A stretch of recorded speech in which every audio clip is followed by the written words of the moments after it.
Hivi unajua kuna siku saba ambazo Mungu aliumba kwenye misingi ya dunia, ambazo hizi siku saba zinaonyesha juu ya unabii kamili ambao Mungu aliumba kwenye misingi ya dunia, yaani siku ya kwanza, ya pili, ya tatu mpaka siku saba, ambazo hizi siku saba zilionyesha juu ya ufunuo mkubwa sana uliojificha ndani ya Biblia, hususa kwenye kitabu hiki cha Mwanzo.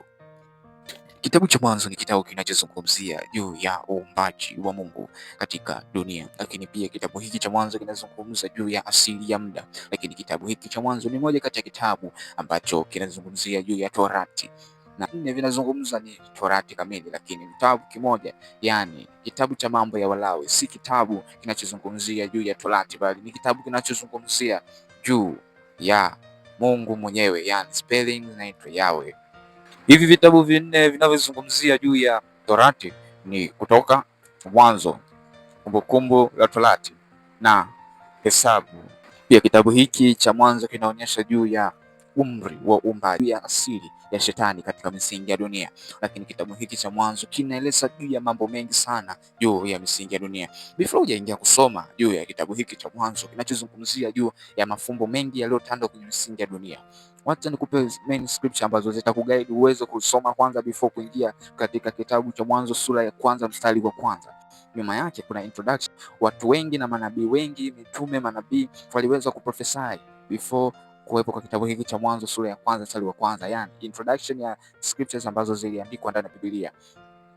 Kitabu cha Kutoka sura 20 mstari wa 11, kitabu cha Ayubu sura 26 mstari wa 13, Mambo ya Nyakati 16:2, Nehemia 9:6, Zaburi sura ya 8 mstari wa 3, Zaburi 89 mstari wa 11 hadi 12, Zaburi 96 mstari wa 5, Zaburi 104 mstari wa 24 na 30, Zaburi 115 mstari wa 13, Ezekieli sura ya 12 mstari wa kwanza, Isaya sura ya 36 mstari wa 16, Isaya sura ya 40 mstari wa 26, Isaya sura ya 40 mstari wa 28, Rumi, kitabu cha Rumi sura ya kwanza mstari wa 19 hadi 20, Ufunuo wa Yohana sura ya 3 mstari wa 14, Ufunuo wa Yohana sura ya 10 mstari wa 6, Ufunuo wa Yohana sura ya 14 mstari wa 7, Ufunuo wa Yohana sura ya 21 mstari wa 6, Ufunuo wa Yohana sura ya 22 mstari wa 13. Kitabu cha Mwanzo kina ufunuo mkubwa juu ya kitabu cha Ufunuo wa Yohana.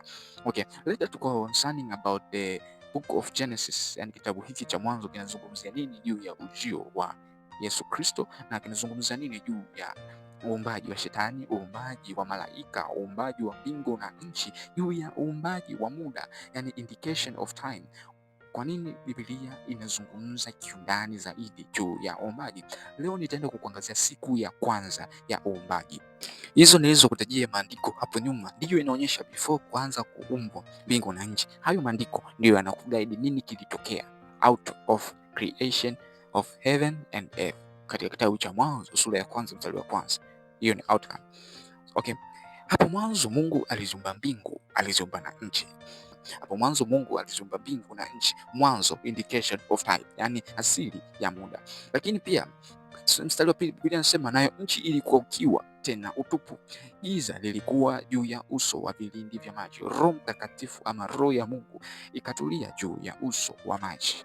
Hapa ndipo wanakuja kuona juu ya uumbaji wa malaika katika ufalme. Lakini pia katika hichi kitabu cha Mwanzo sura ya kwanza mstari wa kwanza before mstari wa pili, nchi ilikuwa inaonyesha tafsiri ya ardhi, ambapo mwanadamu aliumbwa kunako ardhi katika uumbaji wa kimwili, yani katika physical appearance ilitokea katika mwili, aliumbwa kupitia ardhi. Kwa maana hii nchi ndiyo ilikuja kumtoa mwanadamu, lakini before kuumbwa hii nchi tunapata kuona juu ya tafsiri mbili. Tafsiri ya kwanza unapata kuona juu ya ulimwengu wa roho, tafsiri ya pili unakuja kuona juu ya ulimwengu wa damu na nyama. Kwenye hiki kitabu sura ya kwanza mstari wa kwanza mpaka ule wa pili inaonyesha juu ya uumbaji wa kiroho, na ndio maana hapa tuzungumzi sana juu ya uumbaji wa kibinadamu, ambapo mwanadamu alishaumbwa tayari katika ufalme wa mbinguni. Inazungumzia katika hii malaika, ambapo anasema na nchi, nayo nchi ilikuwa ukiwa tena utupu. Kwa nini nchi ilikuwa ukiwa tena utupu? Mbingu hakukuwa na ukiwa, kwa sababu mbingu Mungu ndipo aliziumba na nchi aliumba. Wai mbingu usiwe na ukiwa, wai nchi kuwe na ukiwa.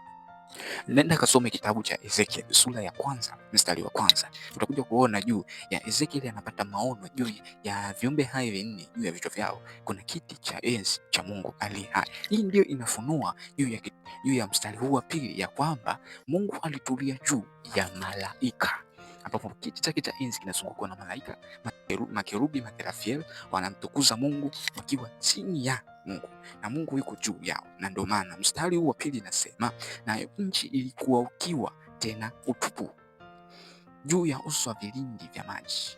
Katika maji hapa tutazungumzia juu ya malaika. Biblia inafunua juu ya malaika, lakini Roho Mtakatifu kwa nini alitulia juu ya malaika? Kwa sababu Roho Mtakatifu ndiye Mungu kamili, ambapo Kristo alidhihirisha yale ambayo Baba aliyazungumza kwa kiutendaji.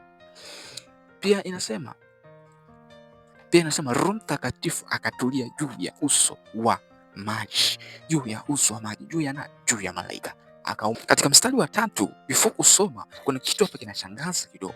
Ayubu 26 mstari wa 7 na Zaburi 33 mstari wa 6, Biblia inasema mbingu zilifanyika kwa neno la Bwana, alafu anasema kwa jeshi lote kwa pumzi ya kinywa chake. Pumzi, tunapozungumzia juu ya pumzi, tunazungumzia kitu kisichoonekana lakini kinasikika, hakigusiki. Tunazungumzia nani? Roho Mtakatifu. Kwa neno hapa inazungumzia juu ya Kristo ambaye ndiye Yesu. Kwa neno la Bwana, yani kwa Yesu alizifanya mbingu. Sikia vizuri sasa. Alafu kwa pumzi vilifanyika majeshi, ambapo haya majeshi ni yapi? Majeshi yale ya kiroho, yale wale malaika walio katika ufalme wa mbinguni, kwa wingi wao tunaita majeshi ya mbinguni. Tazama juu ya giza zito lililokuwa nikizungumzia. Biblia inasema mstari huu wa pili, Biblia inasema na Roho ya Mungu ilitulia juu ya giza zito lililokuwa katika dunia. Lakini sikia hiki kitu, giza zito ina tafsiri ya kitu gani?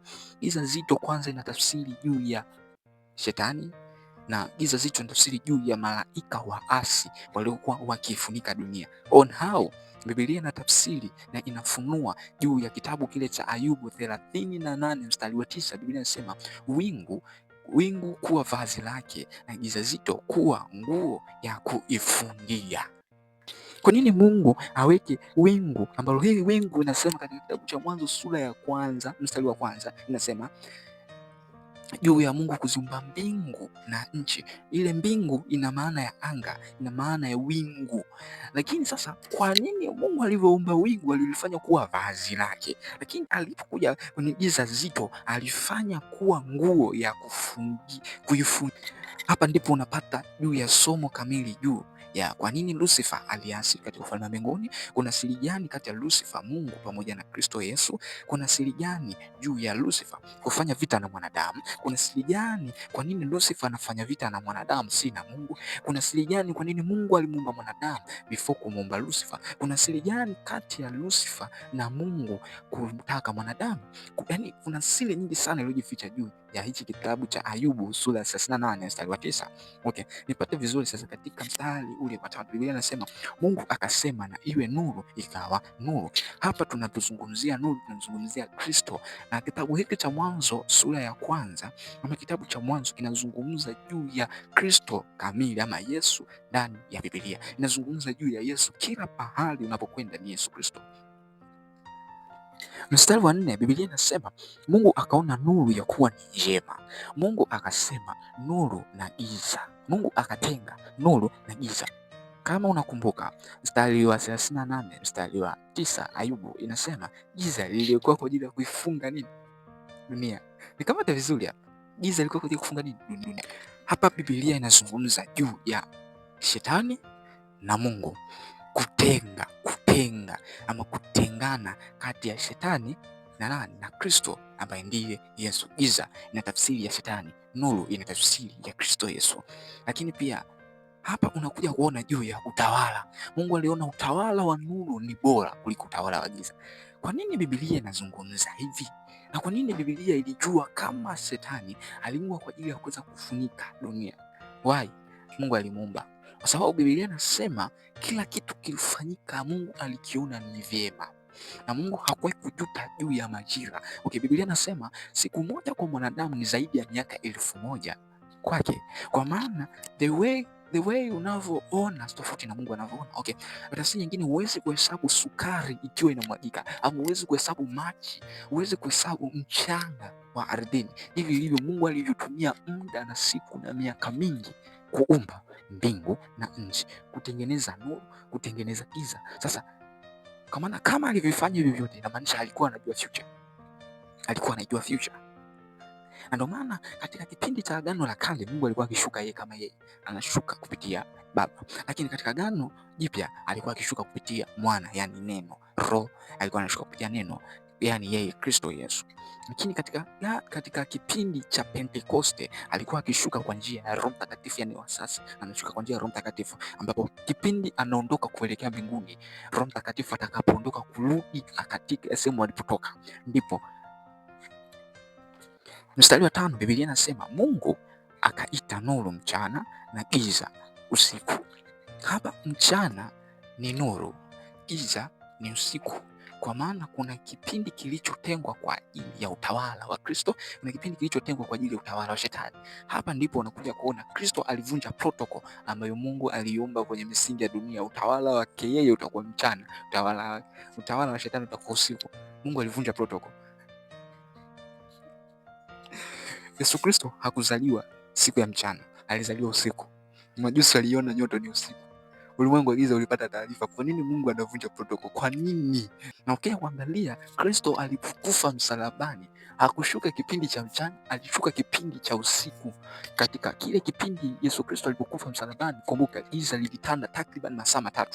Alivyoshuka, kwa nini giza lilitanda? Kwa sababu ni ujio wa Lucifer kwenye dunia kwa ajili ya kuifunika dunia isipate kuona juu ya siri nzito inayotokea kuzimu. Na kipindi hiko Mungu ambaye ndiye Kristo alishuka kuzimu kwa ajili ya kwenda kuchukua funguo. Kuzimu si sehemu yenye nuru, lakini kwa wale watu walioishi kuzimu wanatoa identify ya kwamba kuzimu ni sehemu moja nzuri, kuzimu ni sehemu moja ya kipekee sana na ina mandhari nzuri, lakini Biblia inatafsiri kama giza zito, kwa sababu ni sehemu wanaoishi waasi.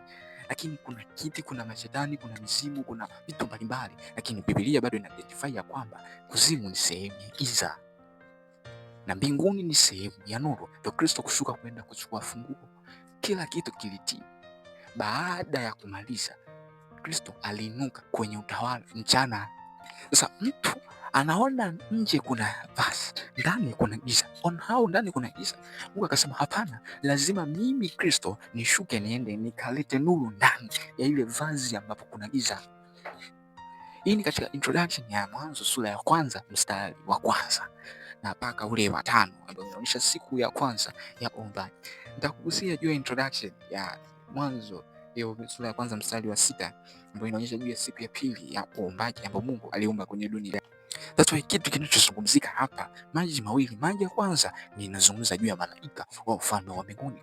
Maji ya pili ni juu ya malaika wa asi walioasi katika ufalme wa mbinguni, yani malaika wa asi. Tunazungumzia juu ya utawala wa Lucifer katika kuzimu. Na pia ili anga linalozungumza ni juu ya Yesu Kristo kusimama katikati ya pande mbili kwa ajili ya kutenga juu ya giza na nuru. Na haya maji ndio yanaleta ufunuo juu ya malaika. Na ndio maana ukikumbuka Biblia inazungumza juu ya Yesu Kristo alipokuwa akienda katika kisima cha Bethania, alimkuta mama akiwa anachota maji kisimani. Akamwambia, je, huwezi kunipa maji? Akasema, mimi na Wayahudi, mimi na Samaria tuchangamani. Hata kwa nini Yesu Kristo alifuata maji? Kwa sababu yeye ni malaika. Kumbuka kuna mgonjwa aliyekaa bilikani miaka mingi sana, alikuwa akitarajia uponyaji. Biblia inasema malaika alikuwa akishuka kunako maji kwa ajili ya kufanya nini? Kwa ajili ya kuweza kuyatibua. Siku hiyo Kristo alikuja kama malaika. Why? Kwa sababu yeye ni asili ya maji pia. Kwa hiyo Biblia inaleta ufunuo mkubwa juu ya Kristo, na ndio maana baadhi ya wasomi, pia baadhi ya Waislamu na almost obvious Waislamu wengi hawana hizi ufunuo juu ya kuamini Kristo ndiye maji, Kristo ndiye nuru, Kristo ndiye kila kitu katika uumbaji. Sasa ukizungumza hiki kitu inamaanisha utamconfuse. Maana unasema Kristo ni Mungu. Mungu ni maji? Hapana. Mungu ni? Hapana. Mungu why? Wanakosa knowledge ya kutambua ya kwamba hiki kitu kinachozungumza kina ufunuo gani. Basi karibu, usisahau kufollow hii channel, usisahau pia nitakuwa na darasa katika upande wa WhatsApp channel. Nitakuwa na channel yangu ya WhatsApp inaitwa Ufunuo wa Biblia, Ufunuo wa Biblia, ambapo hapa ndani nitakupa total main scripture ambayo itaweza kukusaidia kwa kiasi kikubwa kuimprove kusoma kiundani zaidi, kupambanua, kufikiri, kuelewa kiundani zaidi juu ya Biblia na namna gani unaweza kuisoma Biblia. Pia nitakupa siri nyingi mbalimbali ambazo zinafunua Biblia kwamba Mkristo anapaswa awe. Shalom, shalom.